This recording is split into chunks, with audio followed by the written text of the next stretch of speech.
I acquired my dream house and invited my family for housewarming. No one showed. They checked my sister's new car out instead. Then, as I flicked on the lights, my phone erupted with a call from my father. "We urgently need to talk. Have you ever poured your entire life into building a dream, only for your own family to completely abandon you at your biggest moment of triumph?" That night, as I stood in my beautiful new home, it felt like a stage for my family's ultimate betrayal. And then my phone rang. My dad's voice, colder than ice, said, "We need to talk. Now." For years, my name is Shirley, and I was the dutiful eldest, always striving, always achieving. I'm 32 now, but for a decade, I worked tirelessly in marketing, pushing myself to the absolute limit. My biggest dream? To buy my own house. Not just any house, but a sanctuary, a place that was truly mine. And after years of grinding, I finally did it. I spent weeks meticulously preparing the perfect housewarming party. I'm talking handwritten invitations, personal notes, old family photos tucked inside. I poured my heart into it, especially for my family. This was it, my big moment.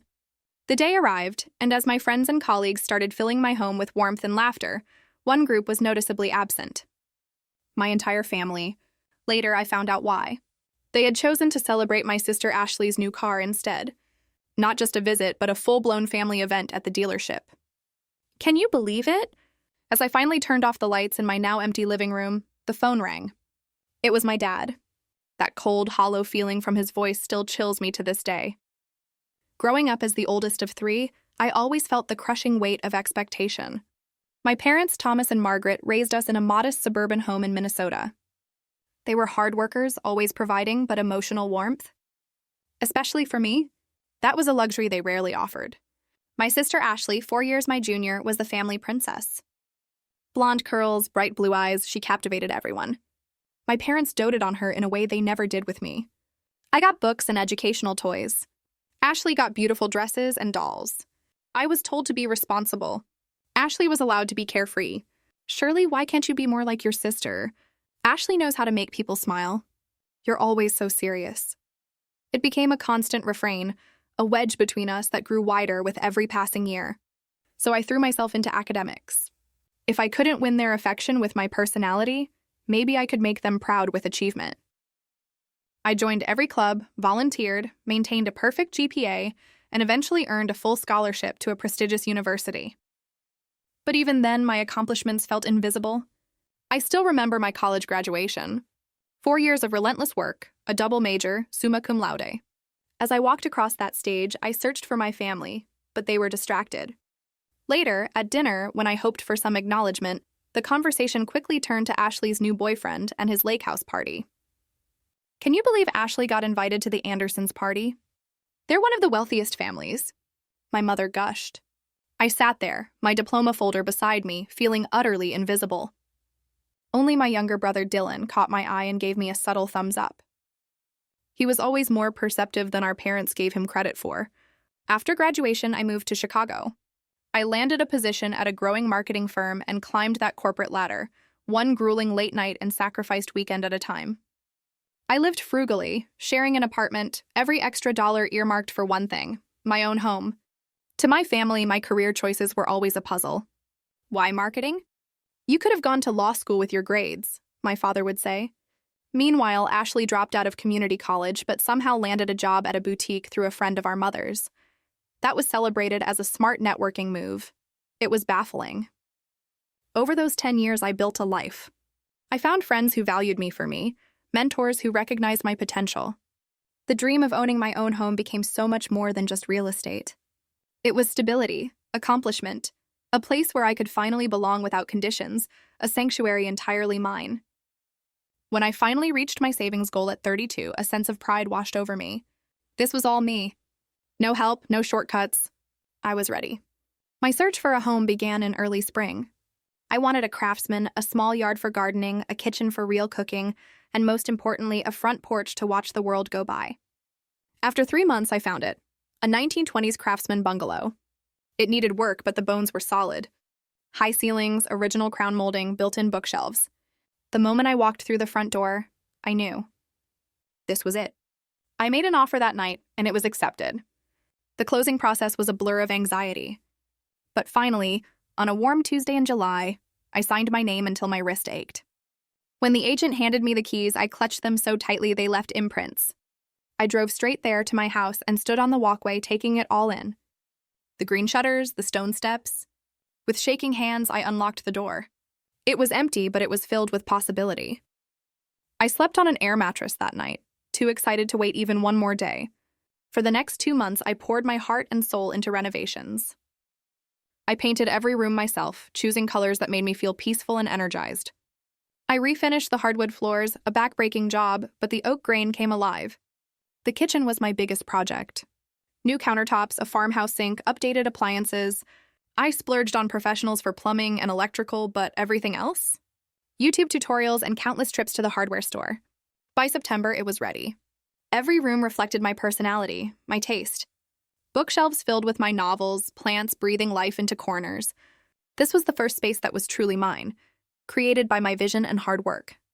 The housewarming party was the perfect way to celebrate, to share my joy with the people I cared about.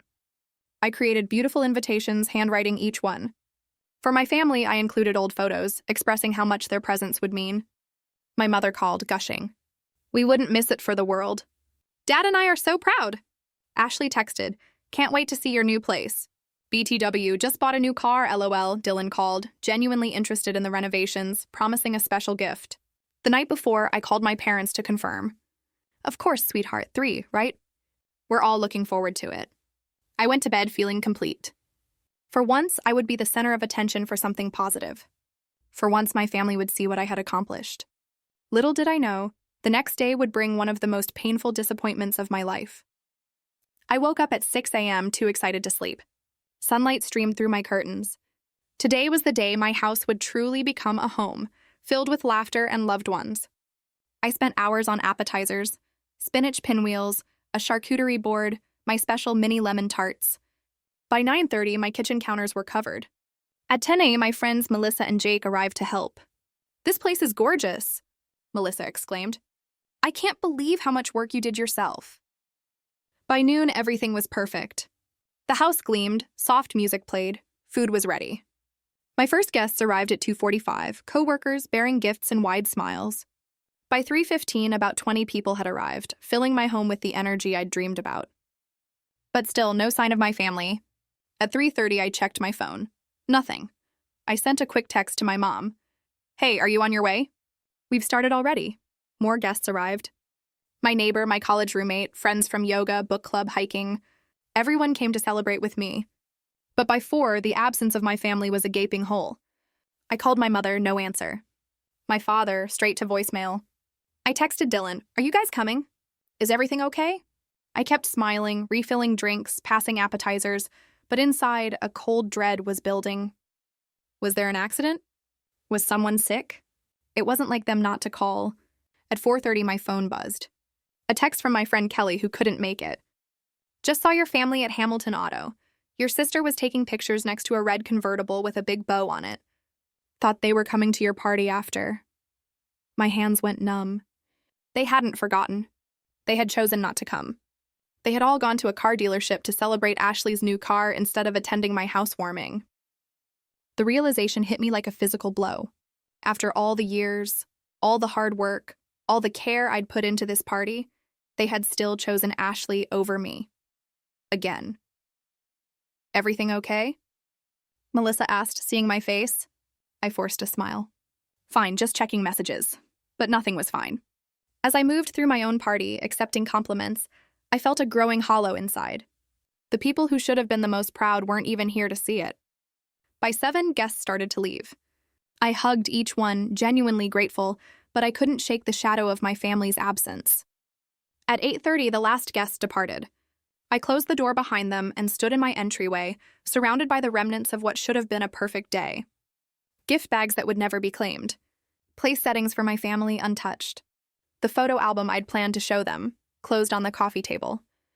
I moved through the rooms, turning off lights, mechanically cleaning up. My mind replayed Kelly's text. The image of my entire family around Ashley's new car, while my carefully prepared party went on without them, burned in my thoughts. By 9 weeks, the house was clean again. But the joy I'd felt that morning had utterly evaporated. I sank onto my living room sofa, finally allowing the tears to fall. This house, my symbol of achievement and pride, suddenly felt emptier than it ever had. I reached for a tissue just as my phone lit up. Dad calling, my heart jumped. Maybe there was an explanation. A misunderstanding? I answered, my voice carefully controlled. Hello? Surely, my father's voice was ice cold, sharp in a way I'd rarely heard directed at me. We need to talk now. I sat straighter, wiping tears. Whatever I'd expected, an apology, an explanation, this wasn't it. The accusation in his tone was unmistakable. Somehow, in their absence, I had become the villain. About what? I asked, unable to keep the hurt from my voice. About what you did to your sister, he replied. My world tilted. What I did to Ashley? I repeated, disbelief washing over me. Dad, I didn't do anything to her. I haven't even seen her in weeks. Don't play innocent with me, Shirley, he said, his voice tight with anger. You know exactly what you did. I stood up, pacing my beautiful living room, now witness to this baffling conversation. Dad, I honestly have no idea what you're talking about. What I do know is that my entire family missed my housewarming party today without so much as a text message to explain why. There was a pause. Then my father's voice, somehow even colder. Your mother is very upset right now. Ashley told us you changed the date of your party deliberately to conflict with her car purchase appointment. She's been saving for that car for months, and you knew how important today was for her. The accusation was so absurd I couldn't respond for a moment. I had sent invitations 2 weeks ago. The date had been set long before I had any idea Ashley was buying a car. That is absolutely not true, I finally managed to say. I set this date weeks ago. The invitations were mailed 2 weeks ago. Ashley knew the date perfectly well. She showed us the text message you sent her yesterday, changing the time from 6 p.m. to 3 p.m., knowing she had her appointment at the dealership at 3 hours. My father countered. Why would you do that, Shirley?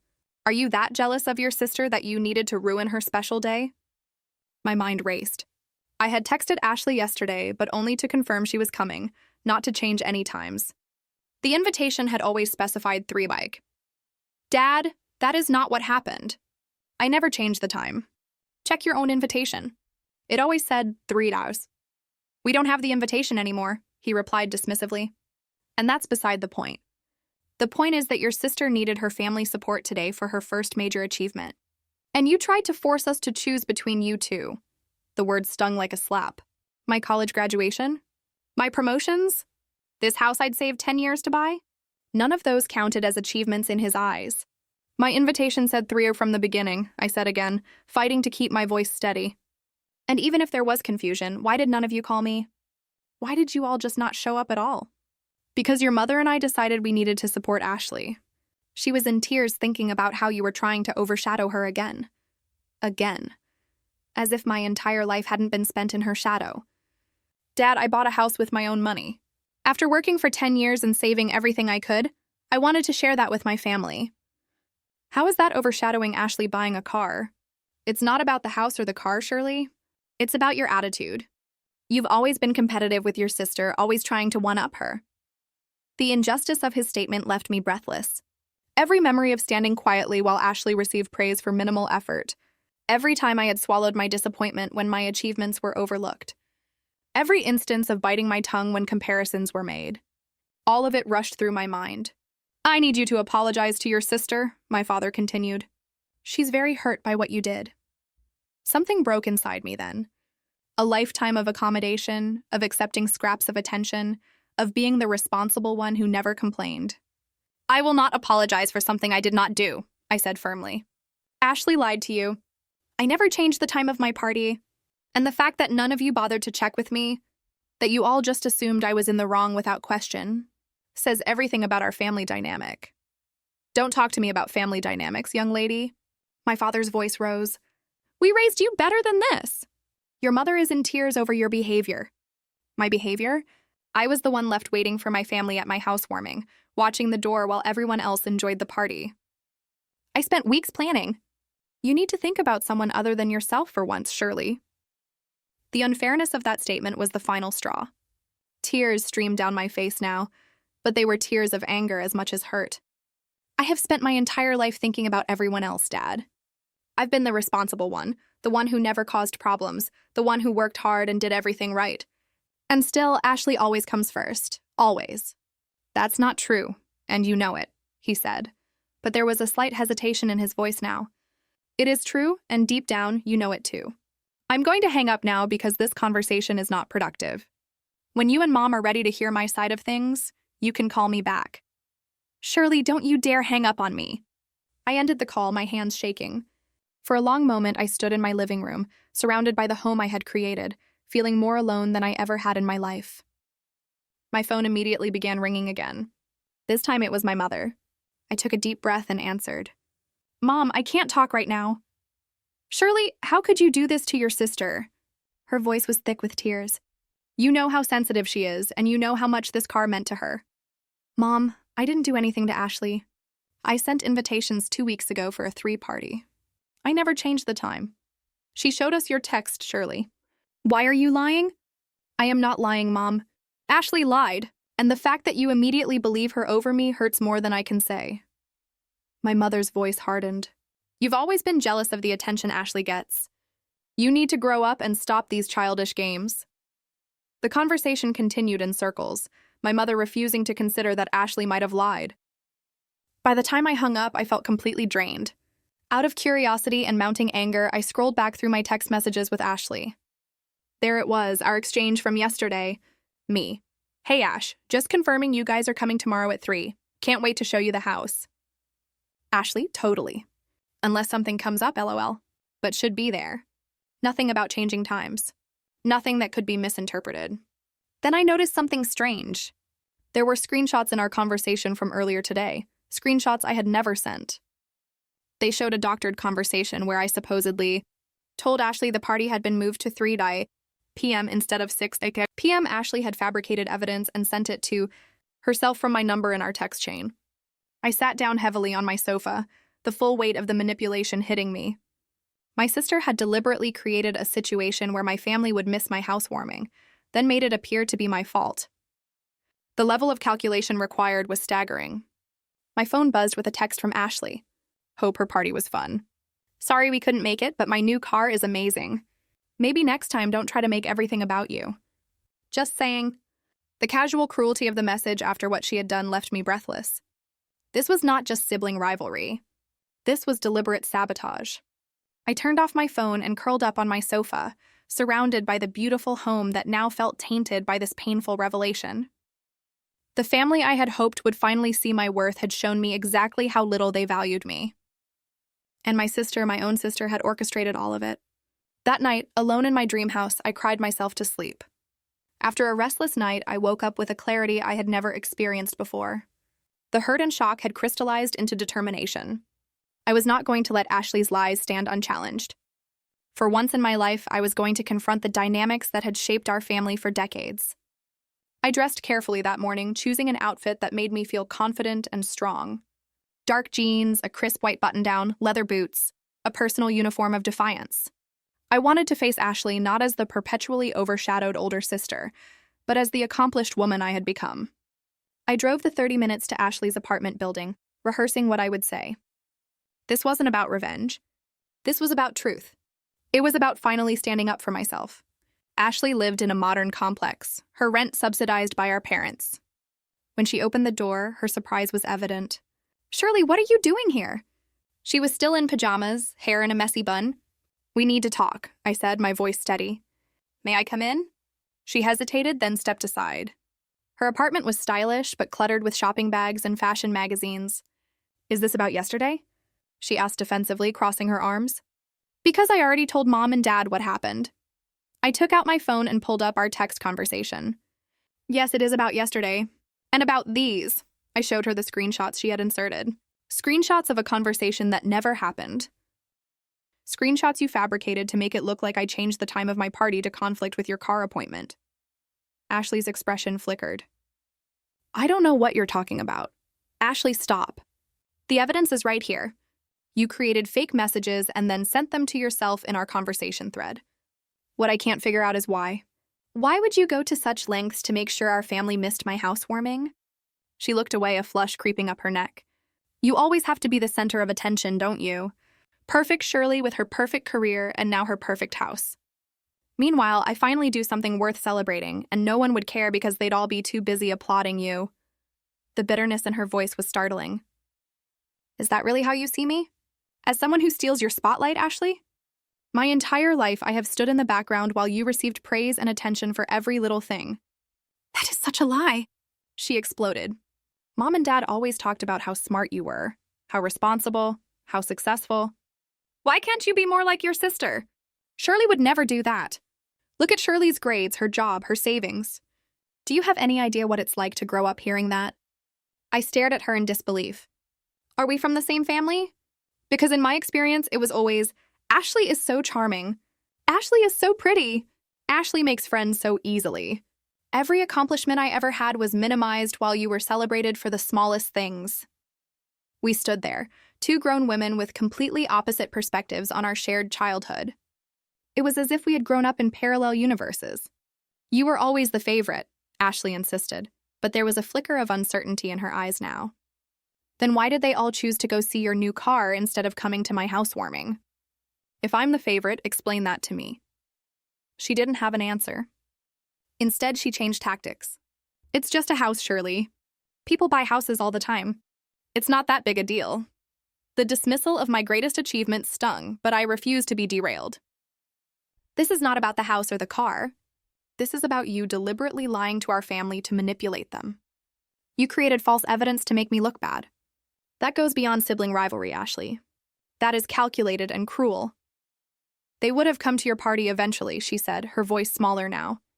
I just wanted them to see my car first when it still had the big bow on it and everything. They could have done both. But they didn't because you told them I had intentionally changed the time to hurt you. You made me the villain in this story when all I wanted was to share something important with my family. The sound of a key in the lock interrupted us.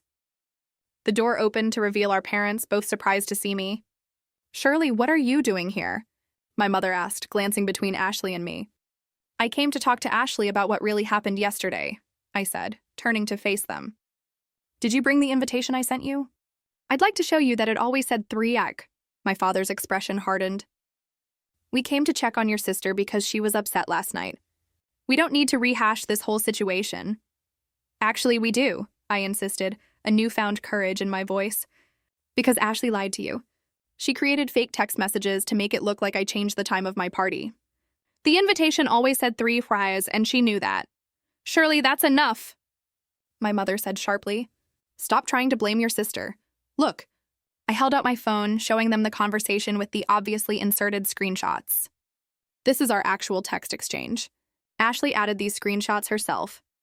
They don't even match the format of our other messages.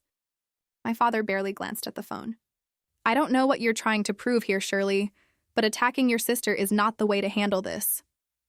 I am not attacking her. I am showing you the truth. My voice rose in frustration. Why is it so hard for you to consider that Ashley might be lying? Why do you automatically assume I'm in the wrong? Because you've always been jealous of your sister, my mother said, moving to put an arm around Ashley, who had started to cry. Ever since she was little, you've resented the attention she gets. The injustice of this statement, after everything that had happened, broke something in me. That is not true. That has never been true. I have spent my entire life trying to make you proud, working harder than anyone I know to achieve the things I have, and still nothing I do is ever enough for you to actually see me. We see you just fine, Shirley, my father said coldly. We see someone who cannot be happy for her sister's accomplishments without making it about herself. Her accomplishments? I laughed, the sound bitter even to my own ears. Buying a car with money our parents gave her is an accomplishment? But me saving for 10 years to buy a house on my own is not worth showing up for? It's not about the car or the house, my father said, echoing my earlier words to Ashley. It's about your attitude. My attitude? I was nearly shouting now. My attitude has always been to work hard, never complain, and support this family, even when you all continuously overlook me in favor of Ashley. And I am tired of it. I am tired of being the only one who sees this dynamic for what it is. Ashley was fully crying now, her head buried in our mother's shoulder. The familiar sight of my parents comforting her while I stood alone sent a wave of painful recognition through me. I think you should leave, my father said, his voice leaving no room for argument. Your sister is upset enough without you making wild accusations." "They are not wild accusations," I said quietly, my anger giving way to a deep sadness. "They are the truth. And the fact that none of you can even consider that tells me everything I need to know about my place in this family." I walked to the door, pausing with my hand on the knob. For the record, the invitation always said 3 bao. I never changed the time. I wanted all of you there because despite everything, you are my family. And I thought my first home was something worth celebrating together. I guess I was wrong. As I left the apartment, I heard my mother's soothing words to Ashley. "It's okay, sweetheart." Shirley has always had a flair for drama. I drove home in a state of numb disbelief. The confrontation had gone even worse than I'd anticipated. Not only had they refused to believe me, but they had reinforced the very dynamic I was trying to challenge. In their eyes, I would always be the problem, the jealous sister, the one with the attitude. As I pulled into the driveway of my house, my beautiful house that I had worked so hard for, I made a decision. I couldn't change my family. I couldn't make them see the truth they were determined to ignore. But I could change how much power I gave them over my happiness. Starting today, I would build a life that didn't revolve around seeking their approval or recognition. Starting today, I would define my own worth. The next 3 months passed without a single word from my family. No calls, no texts, no emails. After that confrontation at Ashley's apartment, it was as if an unspoken agreement had been made to sever contact. At first, the silence was agonizing, a constant reminder of rejection that followed me through my days. But gradually, something unexpected happened. I began to breathe more freely, without the weight of my family's expectations and judgments, without the constant striving for recognition that would never come. I found space to rediscover who I was, apart from the dynamics that had defined me for so long. I threw myself into making my house truly mine. I planted a garden in the backyard, something I'd always wanted to do but never had the space for. Every weekend, my hands were in the soil, learning through trial and error. There was something profoundly healing about nurturing things and watching them grow. Inside, I continued small improvement projects, building bookshelves, refinishing an old desk into a beautiful workspace. But the most significant changes were happening within me. Without the constant background noise of family drama and disappointment, I began to hear my own voice more clearly. What did I want? What brought me joy? Who was I when I wasn't trying to prove my worth to people who couldn't see it? The friends who had shown up for my housewarming became an essential part of this journey. They were the family I had chosen, people who valued me for exactly who I was. Melissa and I started a weekly dinner tradition. My colleague invited me to his community garden. My neighbor introduced me to her book club. One rainy Tuesday evening, I attended my first meeting of a support group for people with difficult family relationships. I had been hesitant, unsure if my situation was bad enough. But from the moment I sat down in that circle of strangers, I felt a recognition that was both painful and profoundly comforting. "I always thought I was alone in this," said a woman named Jessica. "I thought I was the only one whose family made her feel invisible." Her words struck a chord so deep within me that tears sprang to my eyes. As others shared their stories of narcissistic parents, golden child siblings, years of gaslighting and emotional manipulation, I began to see my own experience reflected. What had happened to me wasn't unique. It had names: scapegoating, favoritism, emotional neglect. Jessica and I connected immediately. She was 36, estranged from her family for nearly 5 years. Over coffee, she shared her journey. "The hardest part was accepting that they might never change," she told me, her eyes kind but unflinching. I kept thinking if I just explained it better, if I just found the right words, they would finally understand. It took me years of therapy to realize that they don't want to understand because their version of reality works for them. Jessica became both friend and mentor. She recommended books, listened without judgment, and showed me through her own example that it was possible to build a fulfilling life without the validation I had sought for so long. At her suggestion, I began seeing a therapist, Dr. Natalie Rivera. In our first session, I poured out the story of the housewarming party and its aftermath, expecting her to be shocked. Instead, she nodded with understanding. "What you are describing is a classic family system with rigid roles," she explained. "Your sister is what we call the golden child, and you have been placed in the role of the scapegoat. These roles often have very little to do with who you actually are as people, and much more to do with your parents' own unresolved issues and needs." Over the following weeks, Dr. Rivera helped me unpack a lifetime of interactions that had shaped my self-perception. I began to see how I had internalized the message that I was only valuable for what I achieved. That love was conditional on performance. I realized how much of my life had been spent seeking approval that was strategically withheld. The hardest thing to accept, Dr. Rivera told me during one difficult session, is that you cannot make people give you what they do not have to give. Your parents, for whatever reason, are not capable of seeing you clearly or loving you unconditionally. That is not a reflection of your worth. It is a limitation in them. Those words were a turning point. I had spent 32 years trying to earn love that should have been freely given. I had contorted myself into the perfect daughter, student, employee, sister, always responsible, never demanding, constantly achieving, in the hope that eventually it would be enough. But it never had been, and it never would be, because the problem wasn't with me. As this realization settled into my bones, I began to change in ways both subtle and profound. I started saying no to things I didn't want to do. I bought clothes in colors I loved rather than what was practical. I took a pottery class just because it sounded fun. At work, I applied for a creative director position that I would have previously considered beyond my reach. To my surprise, I got it. My new role allowed me to showcase skills I had always downplayed: my creativity, my ability to inspire a team, my intuitive understanding of what resonates with an audience. "You seem different," my colleague Maria commented after a presentation. "More present. Like you're fully inhabiting your space." I was beginning to recognize my own value outside of my family's narrow definition. And as I did, other people saw it too. 6 weeks into my new arrangement, I received a text from an unknown number. "Hey sis, it's Dylan. Got a new phone. Can we talk? Not about family stuff. Just want to see how you're doing."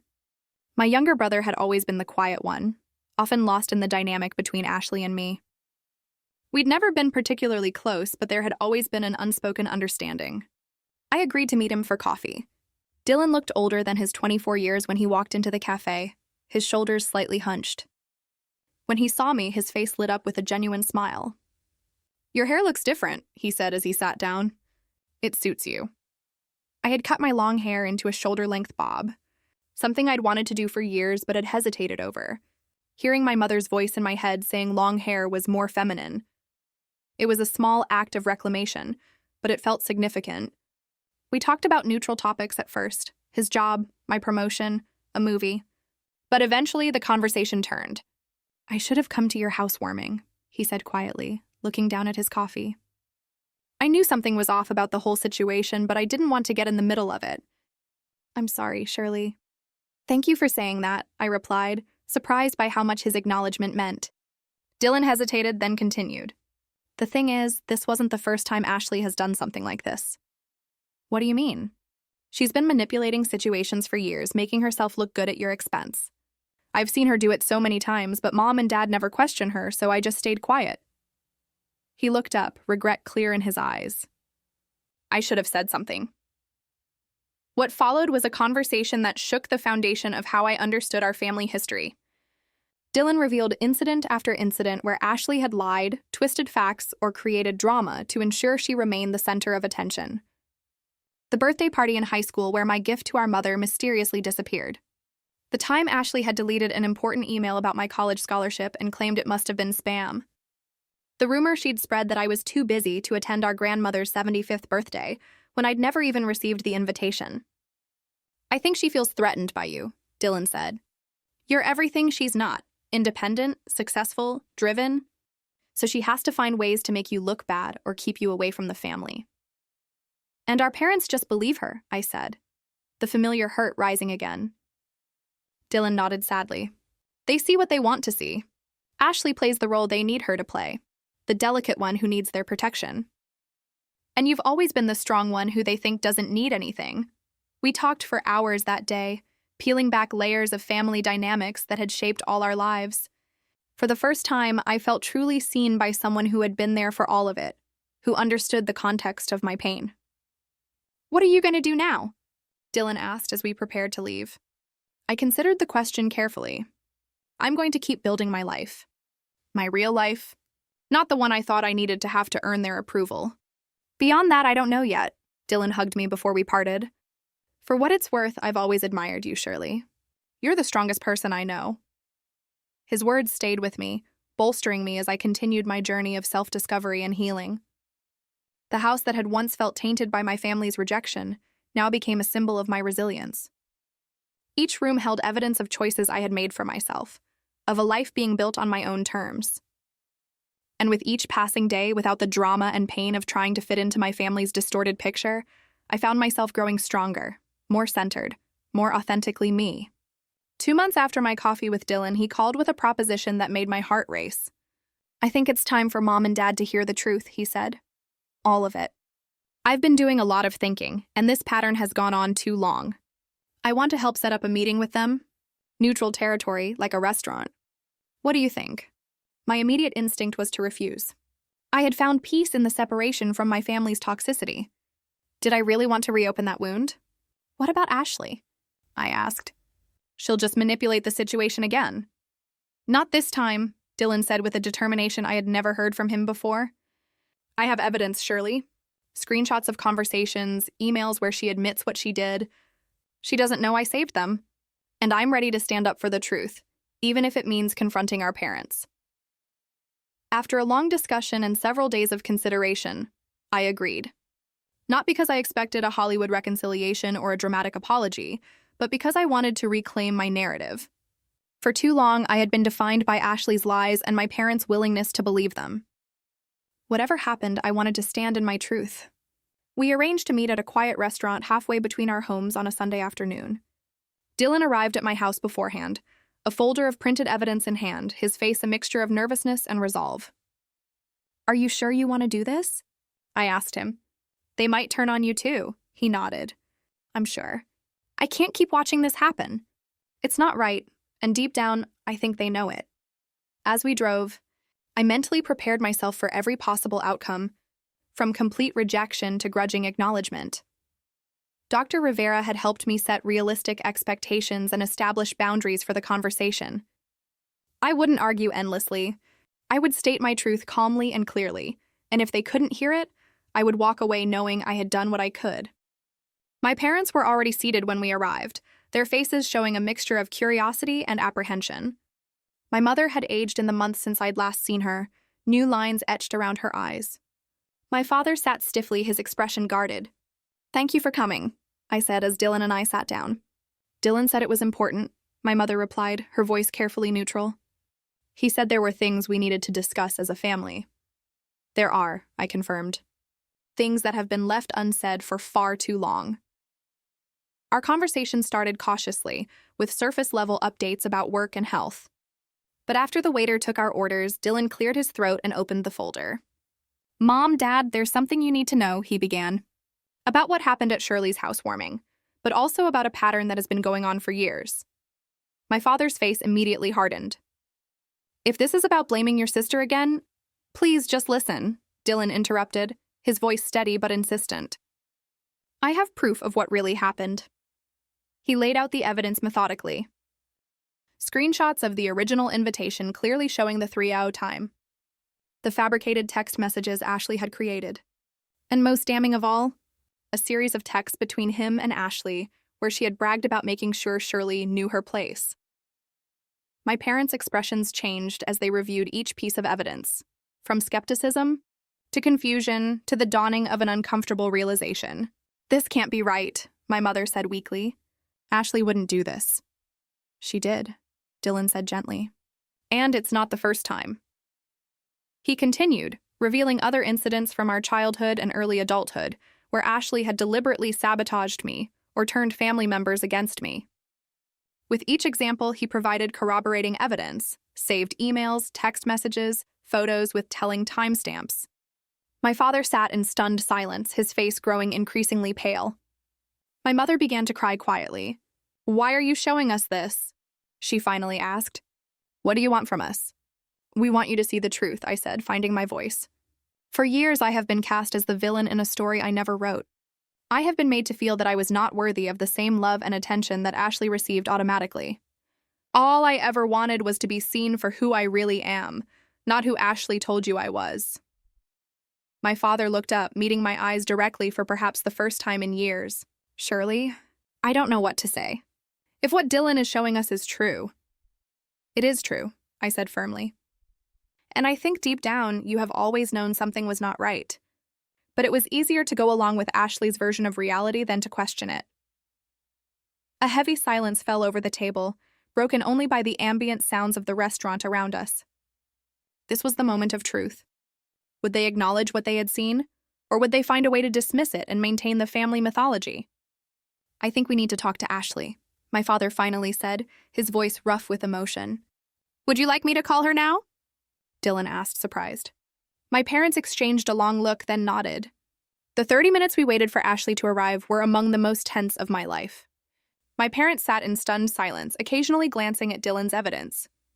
I focused on my breathing, reminding myself that regardless of what happened next, my worth was not dependent on their recognition. When Ashley walked into the restaurant, her confident smile faltered as she took in the serious expressions around the table. What is going on? She asked, sliding into the empty chair next to my mother. Is this some kind of intervention? We need to talk about the housewarming party, my father said, his voice uncharacteristically hesitant, and some other things. Ashley's eyes darted to the folder on the table, then to Dylan, then to me. Why are we still talking about that? It was months ago. Because we have reason to believe you lied to us about what happened, my father continued, and possibly about many other things over the years. What followed was one of the most difficult conversations of my life. Ashley initially denied everything, then tried to minimize her actions, then attempted to paint herself as the victim of our collective misunderstanding. But faced with the concrete evidence and Dylan's calm insistence on the truth, her defenses gradually crumbled. Fine, she finally said, tears streaming down her face. I did it. I did all of it. Are you happy now, Shirley?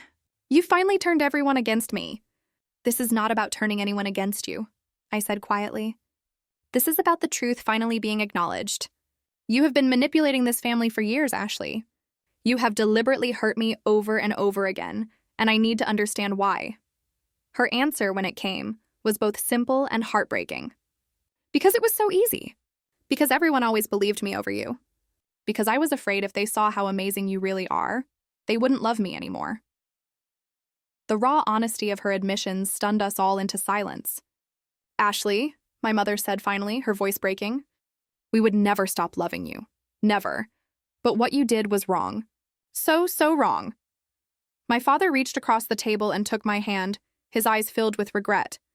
Shirley, I don't know if you can ever forgive us. We should have seen what was happening. We should have questioned things instead of always assuming the worst of you.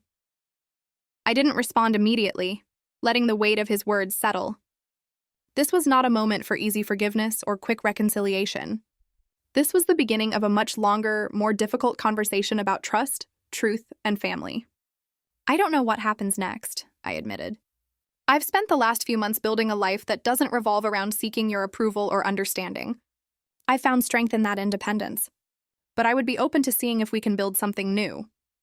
Something based on honesty and mutual respect. In the weeks that followed that pivotal meeting, my relationship with my family began a slow, careful reconstruction. My parents visited my house for the first time, expressing genuine admiration for what I had created.